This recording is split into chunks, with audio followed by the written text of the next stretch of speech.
은혜 받는 시간 되시기를 바랍니다. 오늘 말씀은 고린도전서 4장 1절에서 13절 말씀을 가지고요. 나를 돌아보고 반대의 정신으로 살아가자. 우리가 사람이 어떤 사람인지를 알기 가장 좋은 방법은요, 같이 살아보는 겁니다. 근데 같이 살아볼 수가 없잖아요. 겉으로 보기에 사람이 어떠한지 잘 몰라요. 근데 같이 살아보면 금세 나타납니다. 그 사람이 어떤 사람인지 나오는데요. 제가 또 한 가지 방법을 말씀드리면 여행을 해보면 좋습니다. 우리가 여행하면 다 즐거울 것 같잖아요. 근데 여행을 하다 보면 서로 간의 의견이 이렇게 달라지고요. 또 자기 주장이 강한 사람도 있고, 또 반대로 소극적인 사람도 있고, 여러 사람들의 모양이 나오면서 그런 여행을 통해서 사람이 또 이렇게 더 좋아지는 관계가 될 수도 있고요. 반대로 우리가 신혼여행 가서 그런 경우가 가끔가다 또 신문에도 나오잖아요. 신혼여행 가서 바로 이혼하는 사람도 있다는 게 이해가 가는 것 같습니다. 그래서 오늘 말씀은요, 정말 나를 돌아보고 우리가 반대의 정신으로 살아가자 하는 말씀을 우리가 우리 스스로에게 먼저 잘 적용해 보는 은혜가 있기를 바랍니다. 인터넷에서 우연히 생각해 볼 만한 글귀가 있어서 소개해 보면서 말씀을 시작하려고 합니다. 인터넷 그 지식인이라는 코너가 있습니다. 그 지식인의 어떤 분이 그렇게 질문을 던졌습니다. 비판이 많은 사람의 특징이 뭔가요? 비판이 많은 사람의 특징이 뭔가요? 제가 숨 쉬듯이 비판을 해서요. 이렇게 질문을 던지니까 여러 개의 답변이 있었습니다. 그 답변의 내용을 소개해 보면 만족함이 없습니다. 인성이 부정적인 사람이지요. 매사가 꼬였나? 그렇게 살면 피곤하지 않아요? 가능한 한 빨리 멀리해야 하는 사람입니다. 이러한 답변은 하나같이 다 맞는 얘기로 이렇게 쓰여져 있습니다. 이 답변처럼 이 비판은 이제 일종의 지적질하는 거죠. 잘못된 점들을. 그래서 이렇게 비판이 많은 사람들은 만족함이 없는 거죠. 자기 기준하고 안 맞는 거죠. 그 다음에 긍정적인기보다는 부정적인 사람입니다. 매사를 비꼬아서 생각하기 때문에 스스로도 피곤하게 살아가는 그런 사람들입니다. 무엇보다 이렇게 비판만을 일삼는 사람과는 가까이 하고 싶지 않은 그런 사람이라고 볼 수가 있습니다. 요즘에 그 선거철, 특별히 대통령 선거가 다가오면서 같은 당 사람이든 다른 당 사람이든 서로 물고 무는, 서로 헐뜯는 그냥 비난전이 그렇게, 그래서 오늘 그 모 신문에도 보니까 개판까지 이렇게 나오더라고요. 비판만을 일삼는 것들을 보게 됩니다. 그러니까 내 편이 아니면 상대편에 대해서는 무조건 비판하고 헐뜯는 그러한 모습을 보게 됩니다. 우리는 비판을 하기 전에 먼저 비판의식 또는 비판적 사고를 해야 됩니다. 그러니까 비판을 하기보다는 의식이 있어야 된다는 거죠. 생각을 하고 있어야 된다는 거죠. 그래서 비판적 사고를 하기 위해서는 무엇보다도 아무 생각 없이 정보를 그대로 받아들여서는 안 됩니다. 그것이 합당한 근거가 있는지 먼저 살펴보는 것이 필요하다는 거죠. 합당한 근거가 있는지 살펴보는 것, 그것을 우리는 요즘에 많이 하는 얘기로 팩트 체크라고 합니다. 그 팩트를 체크해 봐야 된다는 겁니다. 그래서 더 나은 견해나 또는 대안이 있는지를 창조적으로 탐색해 보는 과정이 반드시 필요하다는 겁니다. 그래서 무조건 상대방을 헐뜯는 것이 아니라 문제 해결에 집중해야 됩니다. 그래서 일어난 결과에 초점을 두기보다는 그 과정 가운데 왜 그런 일이 일어났을까? 왜 그런 일이 일어났을까라고 하는 질문에 대해서 능동적이고 그러한 역동적인 사고를 가지고 문제에 접근해야 됩니다. 결국 문제의 본질을 찾고자 하는 방식입니다. 문제의 본질이 무엇인가라고 하는 거죠. 어떤 잘못에 대해서 초점을 두기보다는 문제의 본질을 맞춰서 그 문제에 대해서 우리가 대안과 창조적인 결론을 맺어가야 된다는 겁니다. 이렇게 내가 먼저 창조적인 체계를 가지고 논리적으로 접근해 나가면 내가 이렇게 나가면 상대방도 어떻게 돼요? 나에 대해서 부정적으로 반응하는 것들이 그만두게 된다는 얘기입니다.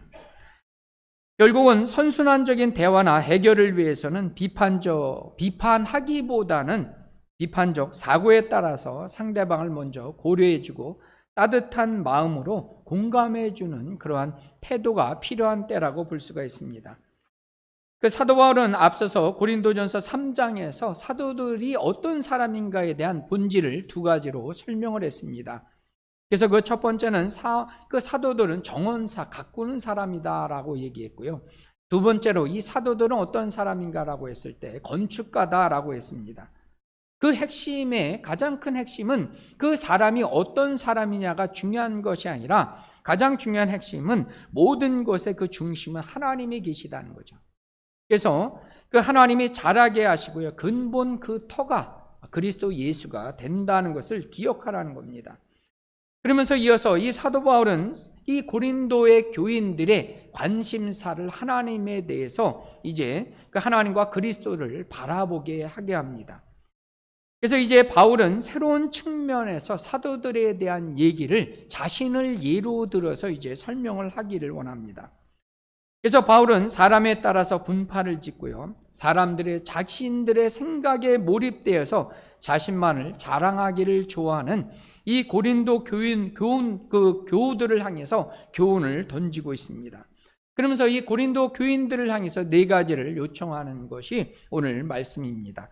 첫 번째는 이 고린도 교인들을 향해서 이 사도 바울은 이 사역자를 판단하지 말고 인정하라고 얘기합니다. 먼저 판단하지 말고 인정하라는 얘기를 하고 있습니다. 오늘 말씀 이 고린도전서 4장 1절에 보면 이 바울은 이 사역자들을 뭐라고 얘기합니까? 그리스도의 일꾼이요 하나님의 비밀을 맡은 자다 이렇게 얘기하고 있어요. 뭐라고 얘기한다고요? 그리스도 예수의 일꾼이고 하나님의 비밀을 맡은 자다라고 그렇게 여겨라라고 하는 거죠. 여기라고 하는 것은 이 사역자를 마땅히 인정받아야 될 사람으로 존중하라는 얘기입니다.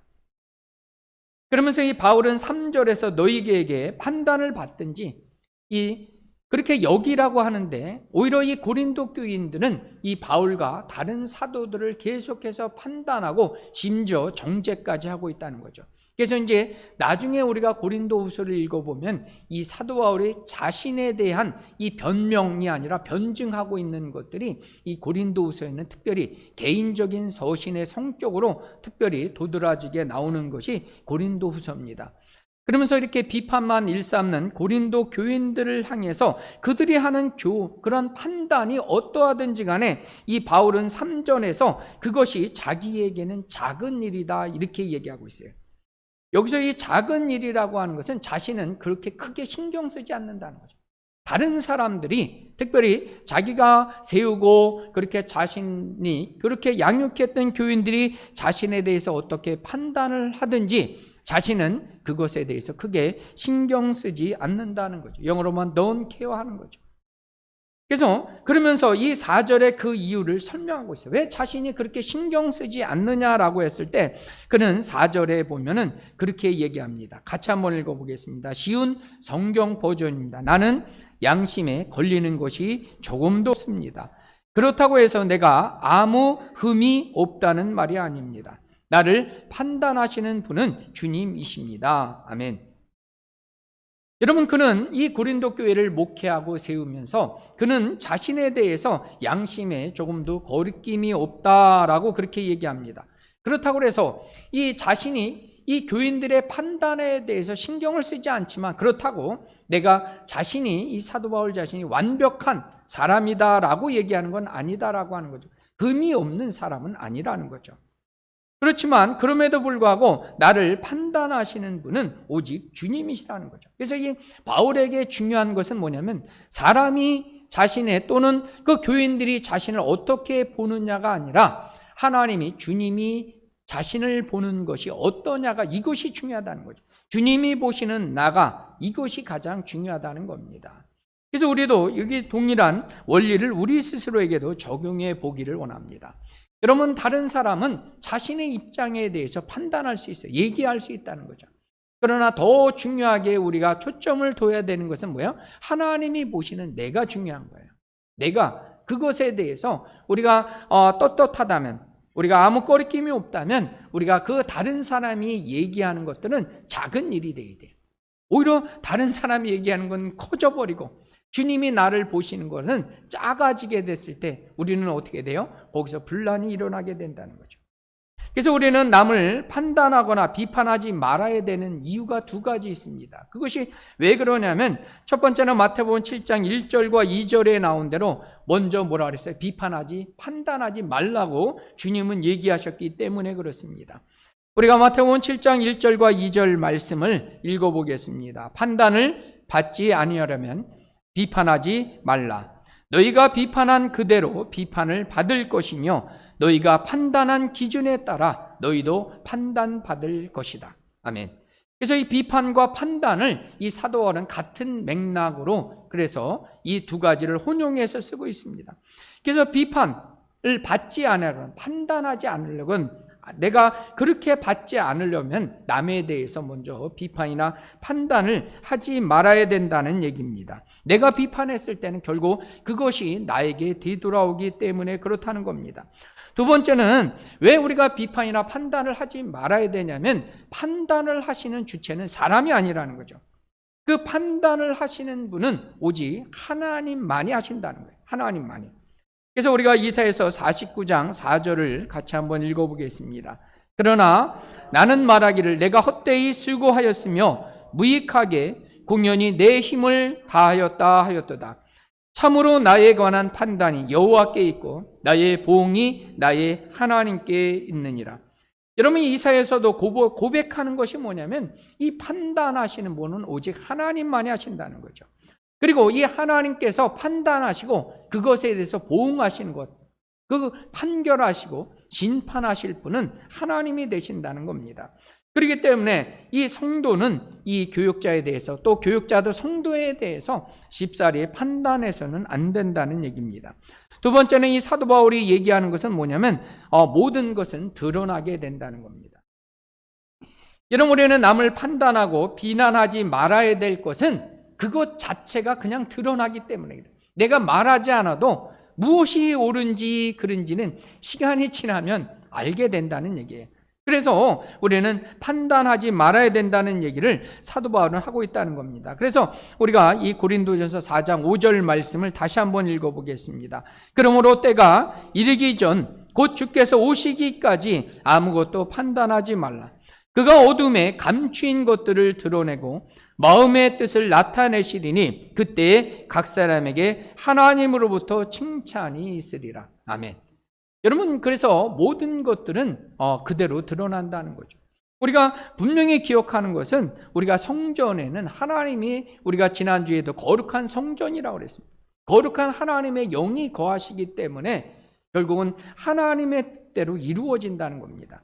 그래서 이 하나님께서 이 때에 맞춰서 하나님의 뜻이 드러나기 때문에 우리는 내가 먼저 앞서서 굳이 그것에 대해서 판단하거나 비판할 필요가 없다라고 하는 것입니다. 그리고 더 중요한 것은 하나님께서만이 어떻게 하세요? 판단하시고 그것에 따라서 하나님이 어떻게 하세요? 심판하신다는 거예요. 그래서 우리는 그 하나님께서 어떻게 심판하시냐면 고린도후서 5장 10절에 보면 같이 한번 읽어보겠습니다. 이는 우리가 다 반드시 그리스도의 심판대 앞에 나타나게 되어 각각 그 선악관에 그 몸으로 행한 것을 따라 받으려 함이라. 여러분 우리의 인생을 어떻게 살았느냐라고 하는 것을 우리 몸으로 보여준다는 거예요. 우리가 말하는 것, 그죠? 우리가 행동하는 것에 대해서 우리가 말하지 않아도 우리 그 사람을 보면 그대로 드러나게 돼 있다는 겁니다. 특별히 로마서 14장 12절에 보면 하나님 앞에 서면 우리 스스로가 우리 입으로 내가 어떤 삶을 살았는가를 하나님 앞에 그대로 직구하게 돼 있다는 거죠. 다른 사람이 말하지 않고 내 스스로가 하나님 앞에 그대로 직구하게 된다라고 하는 거예요. 그래서 저도 이것이 우리에게는 두려운 거예요. 내가 하나님 앞에 그대로 나의 삶을 보여지고 그대로 드러나고 그대로 내가 말한 것들에 대해서 하나님이 심판받기 때문에 우리는 어떻게 했습니까? 우리 자신을 날마다 스스로가 절제하고 우리가 훈련해야 된다는 겁니다. 그래서 우리는 이사야를 하나님께서 부르실 때 그 이사야는 그 하나님이 이사야를 부르셨어요. 그랬을 때 이사야를 부르실 때 그 이사야는 뭐라고 얘기하냐면요. 같이 한번 읽어보겠습니다. 그때 내가 말하되 화로다 나로 망하게 되었도다. 나는 입술이 부정한 사람이요 나는 입술이 부정한 백성 중에 거주하면서 만군의 여호와신 왕을 배웠음이로다 하였도다. 아멘. 여러분, 이 이사야의 고백처럼 우리는 입술이 부정한 사람이라고, 그 하나님이 그를 부르셨을 때 자신은 입술이 부정한 사람이기 때문에 하나님 앞에 쓰임받을 수 없는 사람이다라고 그렇게 2번씩이나 고백하고 있다는 거죠. 그럴 때 하나님께서는 어떻게 하냐면 하나님께서 제단 숯불을 가지고 이사야에게 날아옵니다. 천사를 동원해서 제단 숯불을 가지고 이사야에게로 날라와서 그 숯불을 이사야의 입술에 대게 됩니다. 그럴 때 그의 죄가 사해졌다라고 하는 고백을 하게 된다는 겁니다. 그래서 우리는 누가 얘기하지 않아도 하나님만이 그것을 해결해 주세요. 그리고 하나님만이 정죄하시고 그것에 대해서 드러나기 때문에 우리가 먼저 앞서서 그렇게 할 필요가 없다는 얘기입니다. 그러면서 우리는 세 번째, 비판하지 않을 뿐만 아니라 세 번째 더 중요한 것이 있는 거죠. 우리 세 번째 같이 한번 읽을 거예요. 말씀을 기준 삼아 본을 보이는 삶을 살아야 합니다. 우리가 단순히 하지 않는 것에 초점을 두는 것이 아니라 더 적극적으로 반대의 삶을 살아가는 게 중요한 거예요. 그래서 비판하지 말고 그 다음에 판단하지 않고 모든 것이 드러나기 때문에 우리는 어떻게 돼요? 오히려 더 적극적으로 남에게 본을 보이는 삶을 살아야 된다는 거예요. 여러분, 그 예를 자신을 들어서 설명하고 있어요. 바울은요. 자신이 어떤 삶을 살았는가 교인들이 잘한다는 거죠. 그래서 바울과 아볼로는 어떤 삶을 살았느냐라고 했을 때 서로를 판단하지 않았어요. 그래서 바울은 자기가 세운 교회니까 자기 주장을 하지 않고 바울은 그 고린도 교회를 목회를 하면서 야 이거 너는 필요 없다라고 얘기하지도 않았다는 거죠. 그래서 이게 서로를 판단하지 않고 말이나 칭찬에 의해서가 아니라 그들의 삶을 통해서 그들이 어떤 신앙생활을 하고 있는가 그 삶이 증명된다는 거예요. 판단자의 그 성도들이 보고 있고요. 하나님이 판단하고 있다는 얘기예요. 그렇기 때문에 자기는 아볼로에 대해서, 아볼로는 바울에 대해서 판단하지 않았다는 거죠. 여러분, 지도자의 권위는 말에 의해서가 아니라 그의 삶을 통해서 스스로 입증되는 겁니다.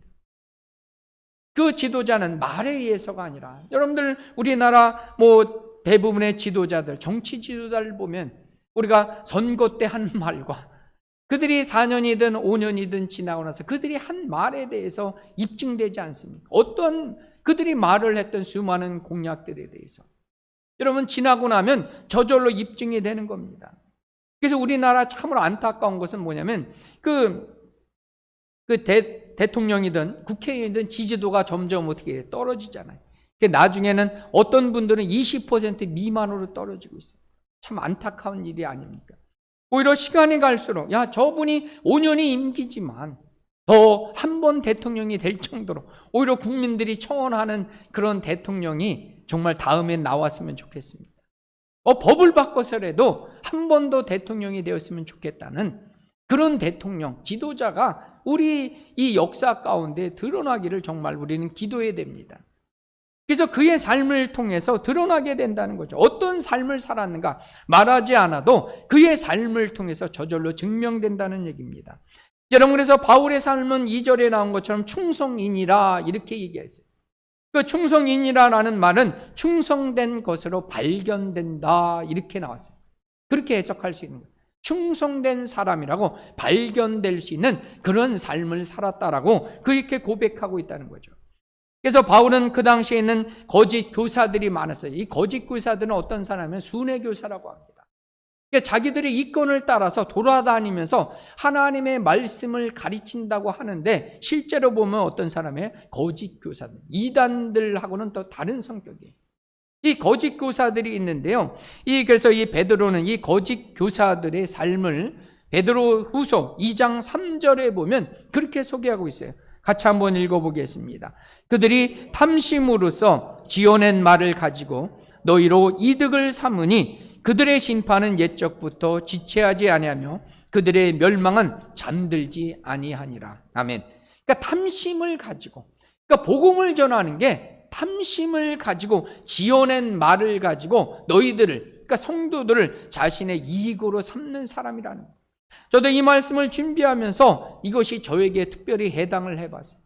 우리 성도님들에게 적용을 하는 것이 아니라 이 목회자인, 지도자인 저에게 적용해 탐심으로 지어진 말을 가지고 나의 이익을 삼으면 안 된다는 거예요.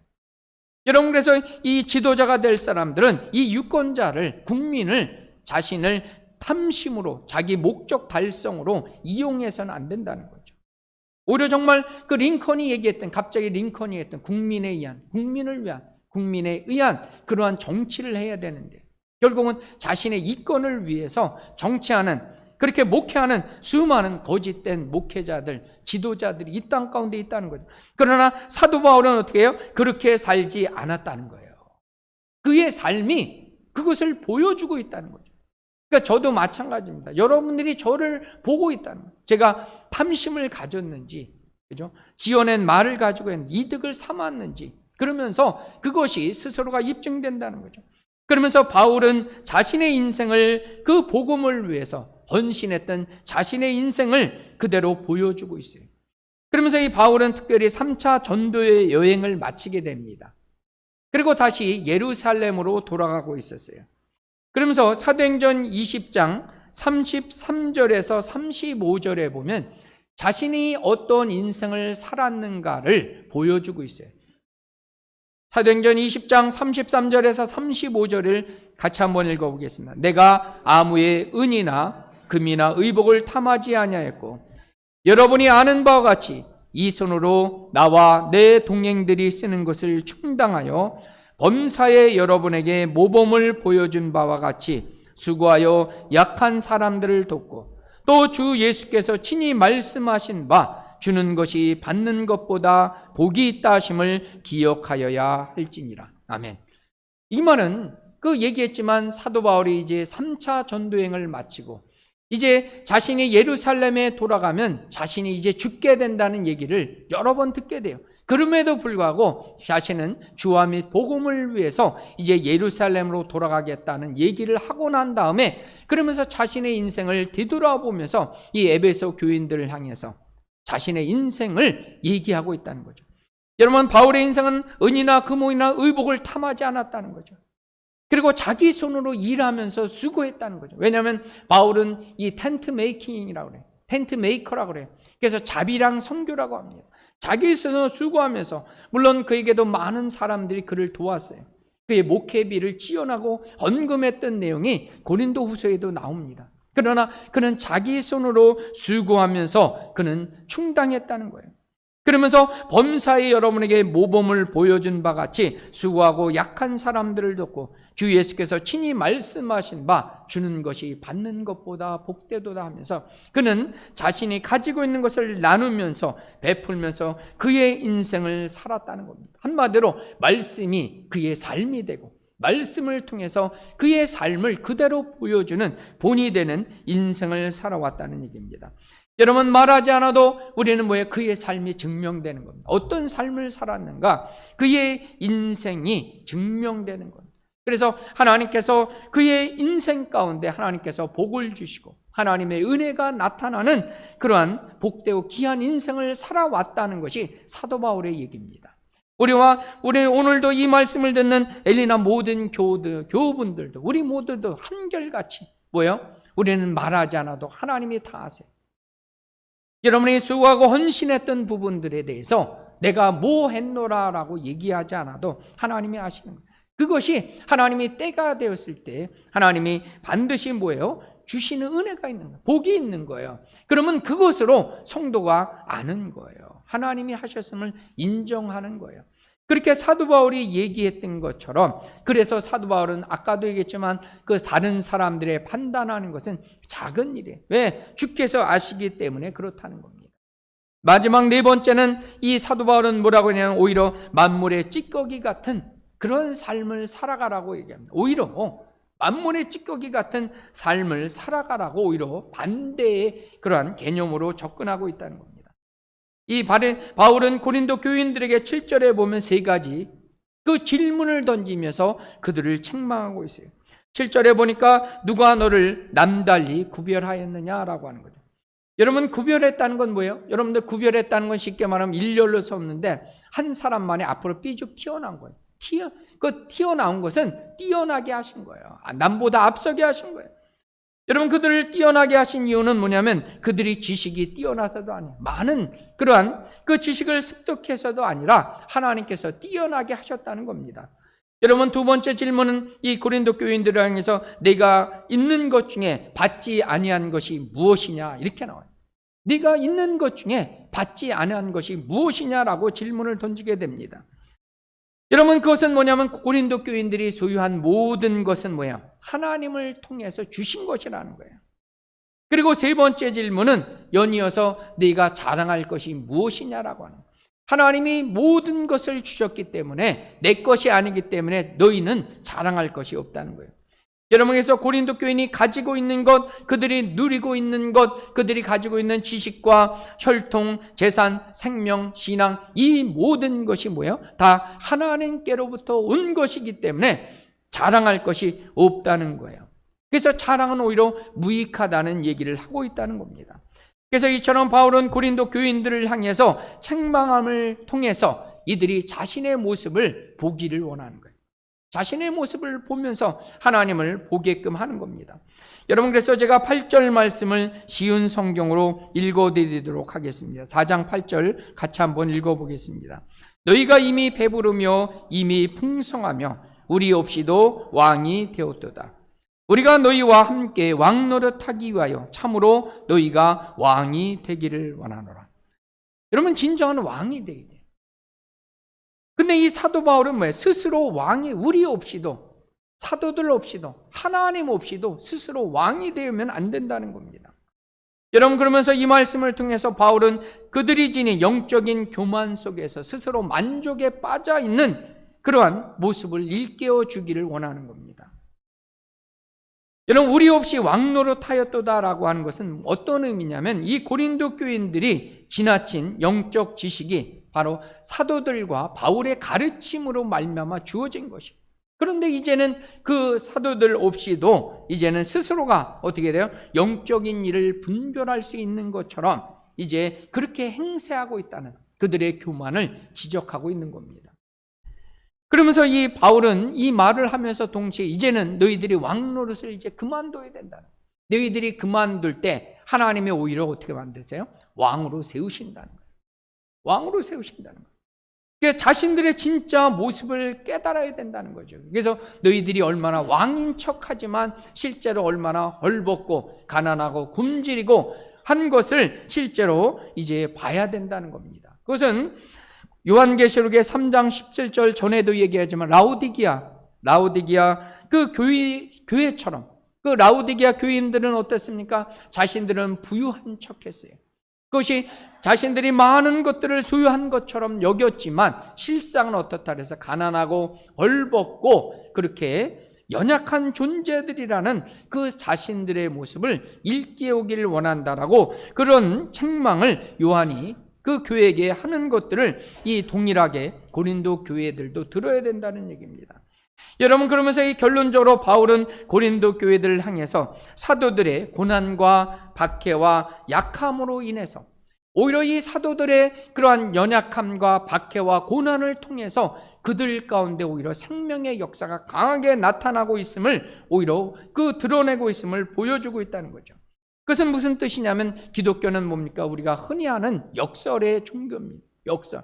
가난한 자 같지만, 오늘도 계속해서 나왔지만 가난한 것 같지만 부유하고 없는 것처럼 있는 것이고, 그 다음에 우리가 가장 나약하지만 하나님이 우리의 삶을 가장 강하게 하신다는 겁니다.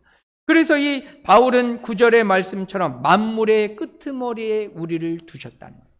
우리 인생을 때로는 만물의 끄트머리, 찌꺼기 같이 우리 인생을 만들 수도 있다는 거죠.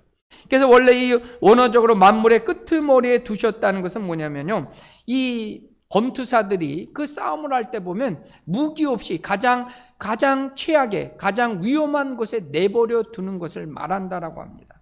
자신의 생명을 잃게 될 가장 위험하고 가장 어려운 상황 가운데 하나님이 두셨다라는 그런 얘기입니다. 여러분, 그러나 그런 상황에 있을 때 오히려 어떻게 돼요? 하나님이 역사하기 시작한다는 거예요. 오히려 세상 가운데 우리가 목마르고 벌벗고 우리가 매맞을 때 비로소 그때 하나님의 생명의 역사는 바로 그때 시작한다는 얘기입니다. 그래서 여러분 12장 12절과 13절에 나온 것처럼 우리가 모욕을 받으나 어떻게 하라는 거예요? 축복하라는 거예요. 오히려 우리가 모욕을 받을 때 우리가 어떻게 해요? 산상수훈에 나온 것처럼 오히려 축복하는 거예요. 그 다음에 박해를 받으나 참고 인내하는 거예요. 그 다음에 비방을 받으나 오히려 예수의 복음의 생명의 역사는 더 능력 있게 나타난다는 거죠. 더 그게 하나님의 역설이라는 거예요. 그래서 이 사도 바울은 이 고린도후서 4장 8절과 10절에서 뭐라고 얘기하냐면 같이 한번 읽어보겠습니다. 4장 8절 10절입니다. 우리가 사방으로 우겨쌈을 당하여도 쌓이지 아니하며 답답한 일을 당하여도 낙심하지 아니하며 박해를 받아도 버림받지 아니하며 거꾸로 트림을 당하여도 망하지 아니하고 우리가 항상 예수의 죽음을 몸에 짊어짐은 예수의 생명이 또한 우리 몸에 나타나게 하려 함이라. 아멘. 여러분, 이게 사도 바울의 인생이었어요. 우리도 때로는 다 사방으로 우겨쌈을 당해도 쌓이지 않는 거예요. 답답한 일을 당하여도 낙심하지 않는 거예요. 박해를 받아도 버림받지 않고 거꾸름을 당해도 망하지 않는 거예요. 세상은 다 망했다라고 그래요. 더 이상 일어날 가능성이 없다라고 하는데 우리가 죽음에 널머져. 그래서 뭐라 했어요? 끄트머리에 놓인 거예요. 벼랑 끝에 놓인 인생 같지만 오히려 그럴 때 어떻게 돼요? 예수의 죽음을 몸에 짊어지는 거예요. 그럴 때 어떤 일을 생명의 역사는 더 강하게 많은 사람 가운데 드러나는 것이 기독교의 역설인 겁니다. 그래서 우리가 고난받는 것, 만물의 찢기같이 있을 때, 가장자리에 놓였을 때, 남이 인정하지 않는 그곳에 서 있을 때 오히려 그것은 뭐예요? 주님이 함께 하신 생명의 역사가 가장 강력하게 나타날 때가 그때인지를 믿는 저와 여러분들 되시기를 축복합니다. 여러분, 이제 말씀을 마치면서 그래서 우리는 남을 먼저 판단하거나 비판하지 말아야 된다는 거예요. 오직 판단하실 분은 하나님이 되시고 하나님은 우리가 하는 모든 것들에 대해서 하나님만이 심판하시는 거예요. 그리고 우리가 심판하거나 판단하지 않아도 만물은 그대로 드러나는 거예요. 그의 삶을 통해서 그의 어떤 인생을 살아갔는지 증명되기 때문에 그렇다는 겁니다. 저에 대해서도 마찬가지고요. 여러분의 인생도 우리가 그 사람 어떻더라 그렇게 말하지 않아도 그대로 드러나게 된다는 거예요. 그러면서 오히려 우리는 어떻게 살아가야 돼요? 오히려 비판하거나 판단하지 않고 오히려 나는 굳게 말씀을 붙잡는 거예요. 하나님이 나에게 말씀하신 바를 힘써서 행하는 거예요. 그리고 내가 만물의 찢기같이 그 말씀을 지키다가 때로는 어떻게 돼요? 박해를 받고 찌꺼기 같은 인생이고 끄트머리에 놓여져 있을 때 오히려 그때 하나님이 일하실 때 하나님이 강력하게 역사하셔서 은혜 베풀어 주시고 생명의 역사를 일으킬 때가 우리가 어때요? 힘있고 강하고 능력 있을 때 일하시는 분이 아니라 오히려 우리가 약하고 연약하고 만물의 찌꺼기같이 되고 오히려 인생의 끝자락에 놓여있을 그때 하나님은 나와 함께 하셔서 나를 일으켜 세우시고 나를 통해서 하나님의 영광이 드러내고 하나님의 나라를 확장시키는 그렇게 멋지고 귀한 인생을 살아갈 수 있는 저와 여러분들 되시기를 예수님의 이름으로 축복하고 그렇게 기도드립니다. 아멘. 우리 찬송가 327장 우리 찬양하도록 하겠습니다. 주님 주실 화평 믿음 얻기 위해 너는 정성껏